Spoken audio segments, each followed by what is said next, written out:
بسم الله الرحمن الرحيم. الحمد لله وحده والصلاة والسلام على من لا نبي بعده. أعوذ بالله من الشيطان الرجيم. بسم الله الرحمن الرحيم. لقد رضي الله عن المؤمنين إذ يبايعونك تحت الشجرة فعلم ما في قلوبهم فأنزل السكينة عليهم وأثابهم فتحا قريبا. صدق الله العظيم وصدق رسوله النبي الكريم ونحن على ذلك لمن الشاهدين والشاكرين والحمد لله رب العالمين. اللهم صل على سيدنا محمد وعلى آل سيدنا محمد وبارك وسلم. اللهم صل على سيدنا محمد وعلى آل سيدنا محمد وبارك وسلم. محترم بزرگ اور دوستو، ذی قعدہ کا مہینہ چل رہا ہے. اس مہینے کے اندر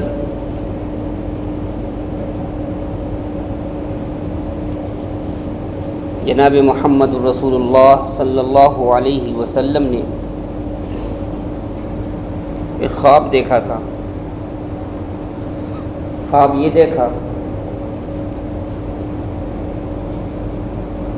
کہ میں اپنے صحابہ کے ساتھ عمرہ کی غرض سے مکے کے لیے روانہ ہوا.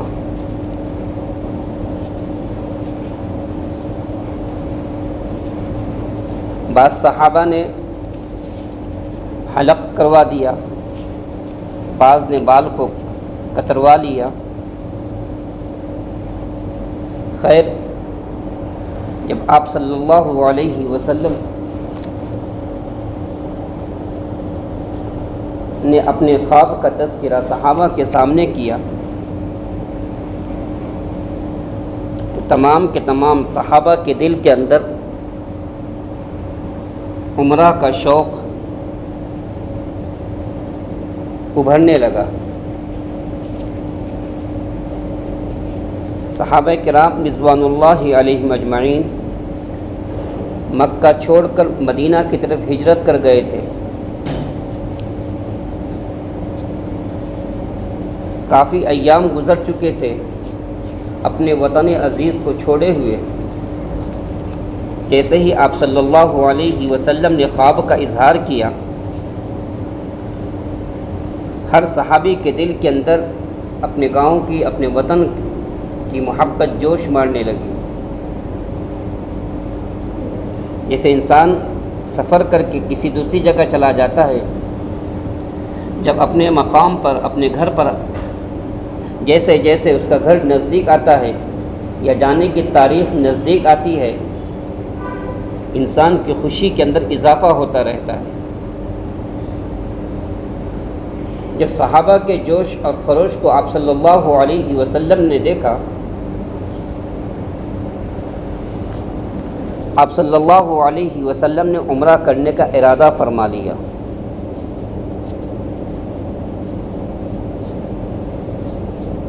آپ صلی اللہ علیہ وسلم کے ساتھ 1500 صحابہ عمرہ کے لیے تیار ہو گئے. جب یہ قافلہ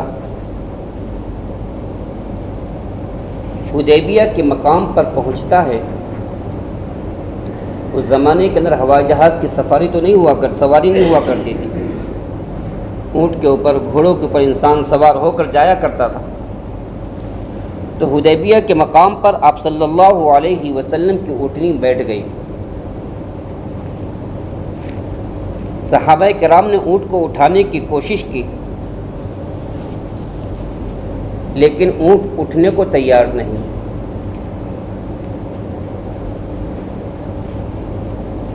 اونٹ کو کوچا دے رہے ہیں، اس کو حل حل کہہ رہے ہیں، لیکن اونٹ اٹھنے کو تیار نہیں. جانور کو تھوڑا سا بھی اٹھایا جائے تو جانور فوراً اٹھ جاتا ہے.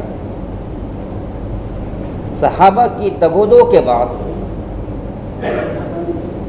محنت کے بعد اونٹ جب نہیں اٹھا، آپ صلی اللہ علیہ وسلم نے فرمایا یہ اونٹنی خود نہیں بیٹھی، اس کو اللہ نے بٹھایا ہے۔ یہ اونٹنی خود نہیں بیٹھی، اس کو اللہ نے بٹھایا ہے۔ پتہ یہ چلا آپ صلی اللہ علیہ وسلم کی سواری کی ایک باغ ڈور اللہ کے رسول کے ہاتھ میں تھی، اور ایک باغ ڈور، ایک لگام اللہ کے ہاتھ میں۔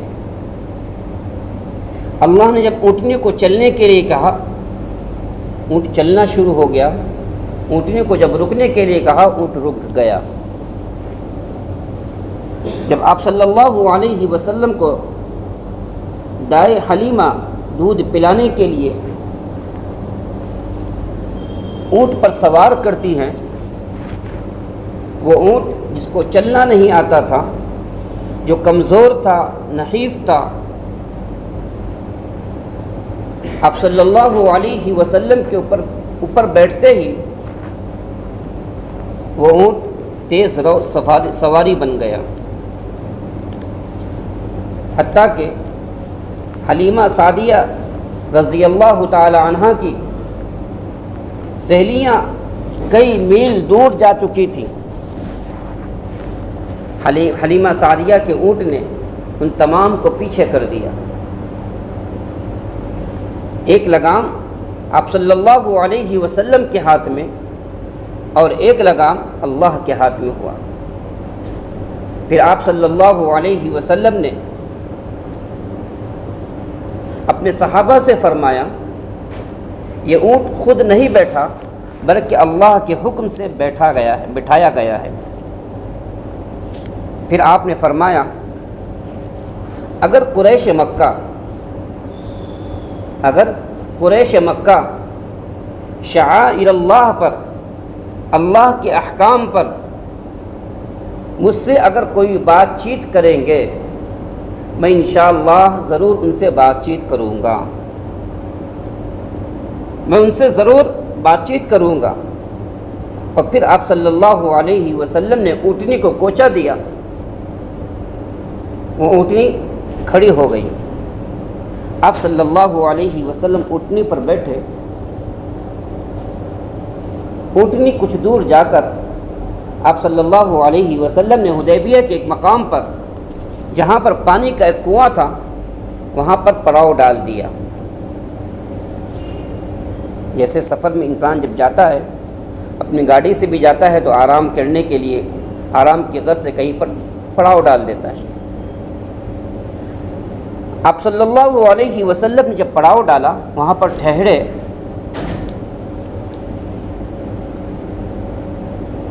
قریش مکہ کو اس بات کی اطلاع مل گئی کہ محمد صلی اللہ علیہ وسلم 1500 کا قافلہ لے کر مکہ مکرمہ کے اندر آ رہے ہیں۔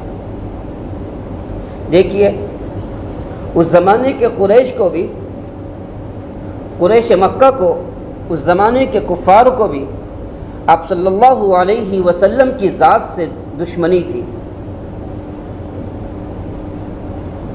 1500 کا قافلہ لے کر آنا قریش مکہ نے گوارا نہیں کیا۔ یہ وہی قریش مکہ ہے جنہوں نے آپ صلی اللہ علیہ وسلم کو امین کہا، جنہوں نے آپ کو صادق کہا، جنہوں نے اپنی امانتیں آپ صلی اللہ علیہ وسلم کے پاس رکھوائیں۔ لیکن آپ صلی اللہ علیہ وسلم نے جب ان قریش مکہ کو ایک اللہ کی طرف بلایا، ایک وحدانیت کی طرف بلایا، تو قریش مکہ آپ کی جانی دشمن بن گئے۔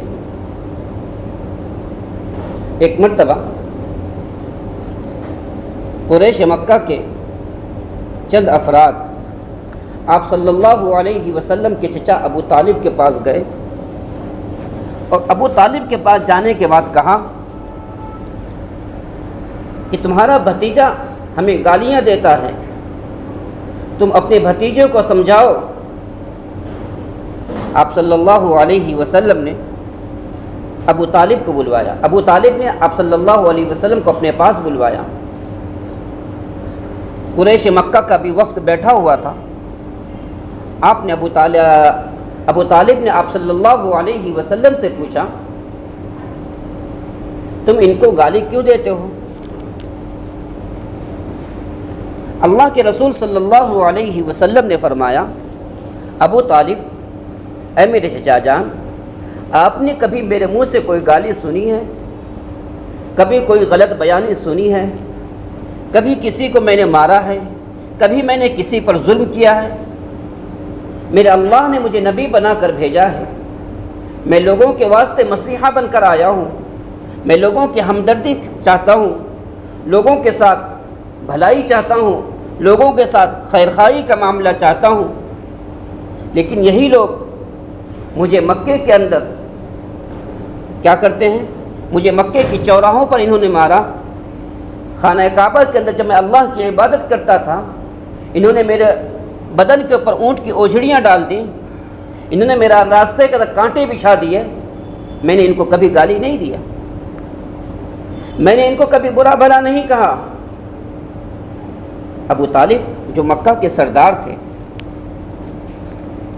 مکہ کے سردار تھے، مانیٹر تھے، ابو طالب نے جب قریش مکہ کی طرف، کفار مکہ کی طرف کہا کہ میرا بھتیجا تو تم کو گالی نہیں دیتا، تو گالی کی کوئی الفاظ نہیں ہے. پھر قریش مکہ نے کہا یہ ہمارے معبودوں کو برا بھلا کہتا ہے، یہ ہمارے معبودوں کو برا بھلا کہتا ہے.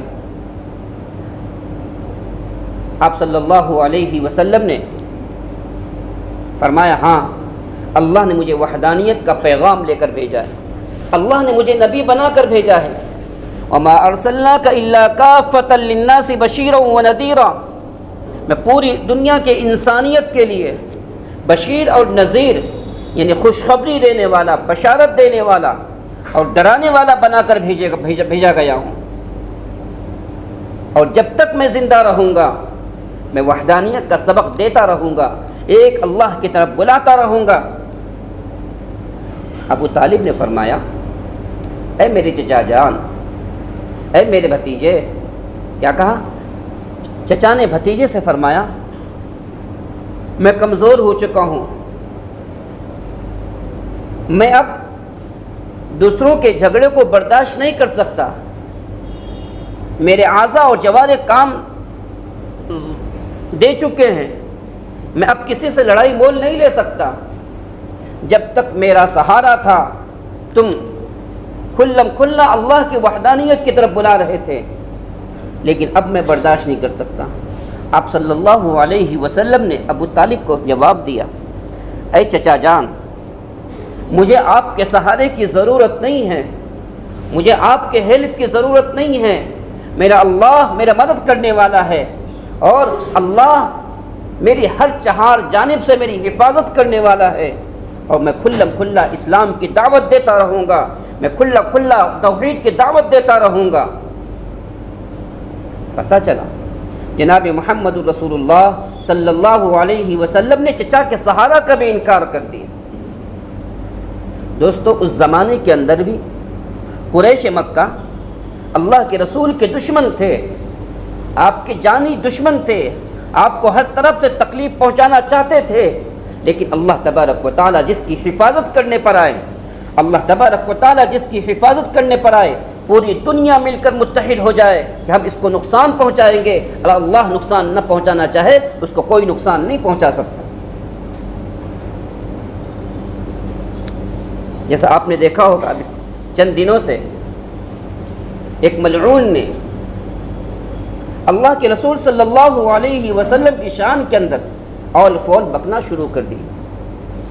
اللہ کے رسول کی شان کے اندر الٹی سیدھی باتیں کرنے والا وہ علم سے کورا ہوتا ہے، وہ علم سے محروم ہوتا ہے.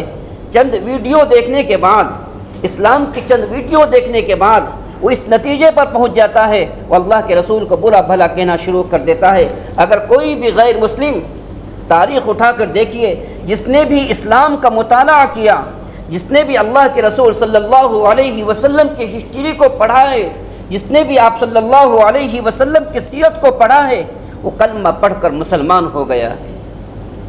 اگر کوئی چاند کے اوپر تھوکنا چاہے، چاند کے اوپر تھوکے گا تو تھوک اس کے منہ پر خود آئے گا. اللہ کے رسول کو برا بھلا کہنے والا ملعون تو ہو سکتا ہے، اللہ کے رسول کو برا بھلا کہنے والا جہنم فی النار تو ہو سکتا ہے، لیکن اللہ کے رسول کی ذات گرامی کے اندر رائی کے دانے کے برابر کوئی فرق نہیں آئے گا۔ لیکن دوستو، ایک ایمانی تقاضا یہ ہوتا ہے، ایک ایمانی تقاضا یہ ہوتا ہے کہ جب بھی اللہ کے رسول صلی اللہ علیہ وسلم پر کوئی آنچ آئے، اصحاب کرام پر کوئی آنچ آئے، ازواج مطہرات پر کوئی آنچ آئے، کوئی انگلی اٹھا کر دیکھنا چاہے، کوئی بد نگاہی کے ساتھ دیکھنا چاہے، ایک مسلمان کا ایمانی جذبہ یہ ہوتا ہے، ایمانی طاقت کا پہلو یہ ہوتا ہے، مسلمانوں کو چاہیے اس کا جواب دے۔ کس طریقے سے جواب دینا؟ تلوار اٹھا کر مارنا نہیں۔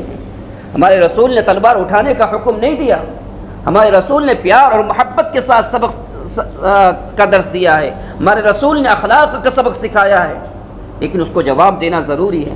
ہم جیسے چاہیں ہم ویسے جواب دے سکتے ہیں۔ دیکھیے، اللہ کے رسول صلی اللہ علیہ وسلم کو اس زمانے کے اندر بھی دشمن تھے، اس زمانے کے اندر بھی اگر کوئی دشمن پیدا ہو جاتا ہے، ایمان والوں کا تقاضا یہ بنتا ہے اس کا دفاع کرے، اس سے مدافعت کرے۔ جب ہندوستان آزاد نہیں ہوا تھا اس وقت ایک ملعون پیدا ہوا، جیسے آج کے دور میں یہ ملعون اور ملعونہ پیدا ہوئی، انگریز کے دور کے اندر ایک ملعون پیدا ہوا تھا۔ انگریز کے دور کے اندر جب ملعون پیدا ہوا، حضرت عائشہ رضی اللہ تعالی عنہا کی شان کے اندر برا بھلا کہا۔ اس زمانے کے علماء، اس زمانے کے مسلمان، اس زمانے کے ایمان والے بھائی، اس زمانے کے کچے ایمان والے تمام کے تمام عائشہ رضی اللہ تعالی عنہ کے نام پر جو جلسہ ہوا تھا، تمام کے تمام لوگ میدان کے اندر جمع ہو گئے۔ شاہ عطاء اللہ شاہ بخاری، بہت بڑے جید عالم، بہت بڑے ولی کامل، وہ خطبہ دے رہے تھے، وہ بیان دے رہے تھے، لوگوں کو ڈیل کر رہے تھے، بتا رہے تھے۔ علماء کی مجمع کی طرف، دائیں طرف علماء کا مجمع تھا، بائیں طرف ایمان والوں کا مجمع تھا، سامنے جہلاء کا مجمع تھا۔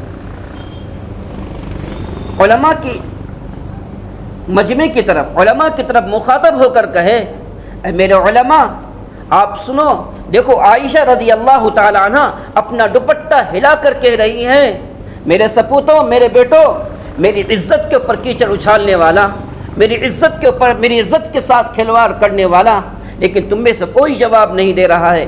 اب دیکھیے، یہاں پر علماء کا مجمع ہے، داعیون کا مجمع ہے، ایمان والوں کا مجمع ہے، تمام کے تمام لوگوں کا مجمع ہے۔ جب شاہ عطاء اللہ شاہ بخاری رحمۃ اللہ علیہ بیان دے رہے تھے، خطبہ دے رہے تھے، ایک ٹانگے والا جس نے جو نہ کبھی مسجد کے اندر آیا، جو نہ کبھی مسجد کے اندر آیا، نہ کبھی نماز پڑھی، نہ کبھی علماء کی مجلس کے اندر بیٹھا، لیکن جب ایمان والا تھا، رائی کے دانے کے برابر بھی اس کے دل کے اندر ایمان ہوگا، کچا ایمان والا تھا، اپنی بیل گاڑی، اپنا تانگا لے کر وہاں سے گزر رہا تھا، جب اس کے کان کے اندر یہ بات آئی، کہتا عائشہ رضی اللہ تعالی عنہا کی شان کے اندر، میری ماں کی شان کے اندر راجپال نے برے کلمات کہے ہیں، راجپال نے اول فول بکا ہے، فوراً وہاں سے گیا، جانے کے بعد اپنے گھر کے اندر تانگے کو باندھا، تانگے کو باندھنے کے بعد آرام کر رہا ہے، خاموش ہے۔ ماں نے کہا، بیٹے تو خاموش کیوں نظر آ رہا ہے؟ تیرا چہرہ بدلا ہوا نظر آ رہا ہے، میں نے تیری شادی کے تیری فلاں تاریخ کو شادی ہونے والی ہے، کیا تو ناراض ہے؟ کیا وجہ ہے؟ کہا کہ ماں میری شادی کی ضرورت نہیں ہے، اب میری شادی کا کوئی انتظار مت کریے، اب میں جس راجپال نے جناب حضرت عائشہ رضی اللہ تعالی عنہ کی شان کے اندر گستاخی کی ہے، میں اس کو کیا کروں گا؟ جہنم رسید کروں گا۔ اس وقت ہندوستان آزاد نہیں ہوا تھا، انگریزوں کی حکومت تھی۔ رات کو جا کر آرام کیا، صبح سویرے ایک ہتھیار لیا اور راجپال کی گھر کے اندر جا کر، راجپال کی دکان کے اندر جا کر، اور راجپال سے کہا، اے راجپال، اے کمینے، عائشہ کا بیٹا آ چکا ہے، اور اس کو پکڑا، اس کو اٹھا کر کیا کر دیا؟ سیدھا قتل کر دیا۔ جب کورٹ کے اندر دعویٰ گیا، وکیلوں نے علیم الدین سے کہا، قتل کرنے والا کون؟ علیم الدین، تانگے والا، نہ کبھی نماز پڑھی، نہ مسجد کے اندر آیا، لیکن عائشہ رضی اللہ تعالی عنہ ازواج مطہرات سے اس کی محبت تھی، صحابہ کرام سے محبت تھی، چاہے چھوٹی سی ایمان کی چنگاری ہو، لیکن ایمان کی چنگاری بڑے بڑے علماء سے، بڑے بڑے داعیون سے، بڑے بڑے مسلمانوں سے آگے بڑھ گیا۔ جب کورٹ کے اندر معاملہ پیش ہوا تو لوگوں نے کہا، وکیلوں نے کہا تم یہ کہہ دو میں نے غصے کی حالت کے اندر قتل کر دیا، میں جب قتل کر رہا تھا میرا دماغ کام نہیں کر رہا تھا۔ راجپال نے، علیم الدین نے کہا پوری زندگی میں نے صرف ایک نیک عمل کیا ہے، پوری زندگی میں نے صرف ایک کام کیا ہے، اس میں بھی میں یہ کہہ دوں میں نے میں غصے کی حالت میں تھا؟ نہیں، میں ہوش و حواس کی حالت کے اندر میں نے راجپال کا قتل کیا ہے، اور قتل کرنے کے بعد جج پولیس اسٹیشن میں جا کر نام درج کرا دیا، بھائی میں نے راجپال کو قتل کر دیا۔ یہ کیا تھا؟ یہ ایمانی جذبہ تھا۔ دوستو اس وقت بھی جناب محمد رسول اللہ صلی اللہ علیہ وسلم کے دشمن تھے، اور آج بھی دشمن پیدا ہوتے رہتے ہیں۔ دشمنوں کا جواب دینا ایمان والوں کا تقاضا ہوتا ہے۔ کہاں ہے حکومت؟ اس کو کیا کرے؟ جیل خانے کے اندر ڈالے، اس کو سزا دے۔ تو آپ صلی اللہ علیہ وسلم کا قافلہ جب حدیبیہ کے اندر پڑاؤ ڈالا، حدیبیہ میں آنے کے بعد آپ صلی اللہ علیہ وسلم کو اطلاع مل گئی قریش مکہ تلے ہوئے ہیں کہ محمد کو مکے کے اندر آنے نہیں دیں گے، محمد کو عمرہ کرنے نہیں دیں گے۔ آپ صلی اللہ علیہ وسلم نے اپنا ایک سفیر، اپنا ایک نمائندہ حضرت عثمان غنی رضی اللہ تعالی عنہ کو قاصد بنا کر مکے کے اندر روانہ کیا۔ جب مکے کے اندر روانہ ہوئے، ابو سفیان سے ملاقات ہوئی۔ ابو سفیان نے کہا عثمان ہم محمد کو طواف کرنے نہیں دیں گے، ہم محمد کو مکے میں آنے نہیں دیں گے۔ عثمان اگر تم طواف کرنا چاہتے ہو، تم عمرہ کرنا چاہتے ہو، تمہارے سامنے خانہ کعبہ ہے، تم خانہ کعبہ کا طواف کر لو، تم ملتزم سے لپٹ جاؤ، تم حجر اسود کا بوسہ دے دو، تم جو کرنا چاہو سب کر سکتے ہو۔ عثمان غنی رضی اللہ تعالیٰ نے کیا جواب دیا ہو؟ عثمان غنی رضی اللہ تعالیٰ عنہ نے جواب دیا نہیں، میں حجر اسود کا بوسہ بھی نہیں دوں گا، میں خانہ کعبہ کا بھی طواف نہیں کروں گا۔ حالانکہ حجر اسود کو بوسہ دینا بھی عبادت تھی، خانہ کعبہ کا طواف کرنا بھی عبادت تھا، ملتزم سے لپٹنا بھی عبادت تھا۔ عثمان غنی رضی اللہ تعالیٰ عنہ نے تمام کی تمام عبادتوں کا انکار کر دیا۔ میں تنہا عبادت نہیں کروں گا، میں اگر عبادت کرنا چاہوں گا میرے ساتھ محمد رسول اللہ صلی اللہ علیہ وسلم بھی عبادت کریں گے، میرے ساتھ 1500 صحابہ بھی طواف کریں گے، جب ہی جا کر میں طواف کروں گا۔ ہوتا ہے کیا؟ کفر کی طاقت، کفر ہمیشہ اکڑتا ہے، کفر ہمیشہ تنتناتا ہے، لیکن جب کفر کی اکڑی ہوئی گردن کو کوئی انسان مروڑتا ہے تو کفر دم ہلانا شروع کر دیتا ہے۔ عثمان غنی رضی اللہ تعالیٰ عنہ نے طواف کرنے سے انکار کر دیا۔ ابو سفیان نے عثمان کو قید کر دیا، اور اللہ کے رسول صلی اللہ علیہ وسلم کے پاس ایک شوشہ چھوڑ دیا، ایک ہوا پھیلا دی، جیسے موب لنچنگ کر کے مسلمانوں کو ڈرایا جاتا ہے، مسلمانوں کو ورغلایا جاتا ہے، لیکن مسلمانوں کو ڈرنا نہیں چاہیے، موب لنچنگ سے ڈرنا نہیں چاہیے، مسلمانوں کو موت سے ڈرنا نہیں چاہیے۔ ابو سفیان نے جب عثمان غنی کو قید کر دیا، قید کرنے کے بعد ہوا پھیلا دی، عثمان کو قتل کر دیا گیا۔ اللہ کے رسول صلی اللہ علیہ وسلم نے حدیبیہ کے مقام پر بیعت کی، 1500 صحابہ نے اللہ کے رسول کے ہاتھ پر بیعت کی اور کہا کہ ہم عثمان کے خون کا بدلہ لیں گے، عثمان کے خون کے بدلے علی کٹے گا، ابو بکر کٹے گا، عمر کٹے گا، 1500 صحابہ کٹیں گے، محمد کی گردن کٹ جائے گی، لیکن عثمان کے خون کا بدلہ لیے بغیر ہم نہیں جا سکتے۔ جب آپ صلی اللہ علیہ وسلم نے حدیبیہ کے مقام پر پڑاؤ ڈالا، اور پڑاؤ ڈالنے کے بعد عثمان کے خون کا بدلہ لیا، اور اپنا ایک ہاتھ نیچے رکھا، تمام کے تمام صحابہ نے اوپر ہاتھ رکھا، اور آپ نے دایاں ہاتھ اوپر رکھا اور کہا کہ ہم عثمان کے خون کا بدلہ لے کر رہیں گے، اور پھر فرمایا ید اللہ علی الجماعہ، جب جماعت کے اندر، جب مسلمانوں کے اندر اتحاد رہتا ہے، مسلمانوں کے اندر طاقت آتی ہے، مسلمانوں کے اندر یکجوٹی رہتی ہے، یونٹی رہتی ہے، تو اللہ تبارک و تعالیٰ کی مدد بھی اس کے ساتھ ہوتی ہے۔ اللہ ید اللہ علی الجماعہ۔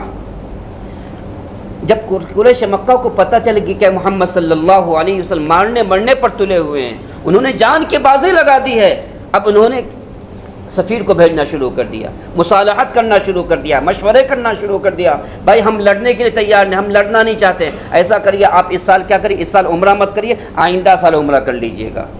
اب ہیلے بہانے تلاش کرنے لگے، آپ صلی اللہ علیہ وسلم کو منانا شروع کر دیا۔ عروہ بن مسعود جو ابھی تک ایمان نہیں لایا تھا، وہ اللہ کے رسول صلی اللہ علیہ وسلم کے پاس آیا، کہا کہ اے محمد صلی اللہ علیہ وسلم اس سال چلے جائیے۔ نہیں، اس سال تو چلے جائیں گے، ٹھیک ہے آئندہ سال ہم عمرہ کرنے کے لیے آئیں گے، بتاؤ کیا ہے۔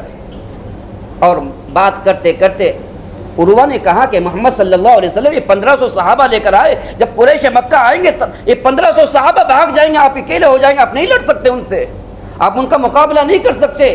جب اس عروہ نے ایسا کہا، عبداللہ ابن ابو بکر صدیق رضی اللہ تعالیٰ عنہ نے عروہ کو غصے سے کہا، عروہ تو کیا کہہ رہا ہے؟ ہم محمد صلی اللہ علیہ وسلم کو ایک لمحے کے لیے ہم ساتھ نہیں چھوڑیں گے، ہم اپنی جانوں کی بازی لگا دیں گے، لیکن محمد صلی اللہ علیہ وسلم کو تنہا نہیں چھوڑیں گے۔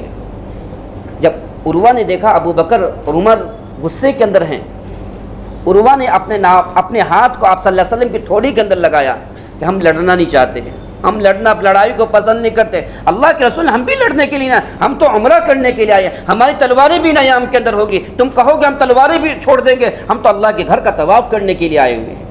لیکن جیسے ہی عروہ نے اللہ کے رسول کی داڑھی کو ہاتھ لگایا، ایک صحابی نے کہا، عروہ تو مشرک ہے، تو ناپاک ہے، تو محمد صلی اللہ علیہ وسلم کے چہرے کو، آپ کی داڑھی کو ہاتھ نہیں لگا سکتا۔ دوستو، یہ تھے صحابہ کرام رضوان اللہ علیہم اجمعین، جنہوں نے اللہ کے رسول صلی اللہ علیہ وسلم کی جن کے دلوں کے اندر اللہ کے رسول کی محبت بھری ہوئی تھی، جنہوں نے اپنی جان سے زیادہ اللہ کے رسول سے محبت فرمایا۔ ایک مرتبہ ابو بکر صدیق رضی اللہ تعالیٰ عنہ، ان کا بیٹا ساتھ میں کھانا کھا رہا تھا، بیٹا ابھی تک مسلمان نہیں ہوا تھا، کھانا کھاتے کھاتے باپ بیٹے کے اندر بات ہوئی، بیٹے نے کہا، ابا جان فلان لڑائی کے اندر آپ میرے زد میں آ گئے تھے، آپ میرے زد کے اندر آ گئے تھے، لیکن باپ ہونے کے ناطے میں نے آپ کو چھوڑ دیا تھا۔ ابو بکر نے کھانا چھوڑ دیا اور کہا کہ میرے بیٹے، اگر تو میری زد کے اندر آتا، میں یہ نہیں دیکھتا کہ تو میرا بیٹا ہے، میں تیری گردن اڑا دیتا، کیوں؟ تو اللہ کے رسول صلی اللہ علیہ وسلم کا دشمن تھا، میں بیٹے ہونے کا خیال نہیں رکھتا۔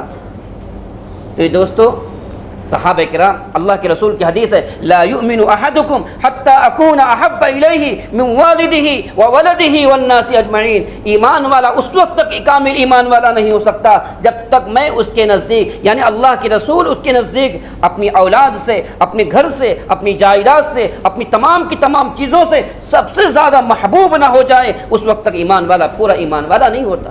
اس لیے دوستو، اگر کوئی اللہ کے رسول کی شان کے اندر کیچڑ اچھالتا ہے، اگر ہم بدلہ نہیں لے سکتے، ہم جیسا چاہیں ہم اس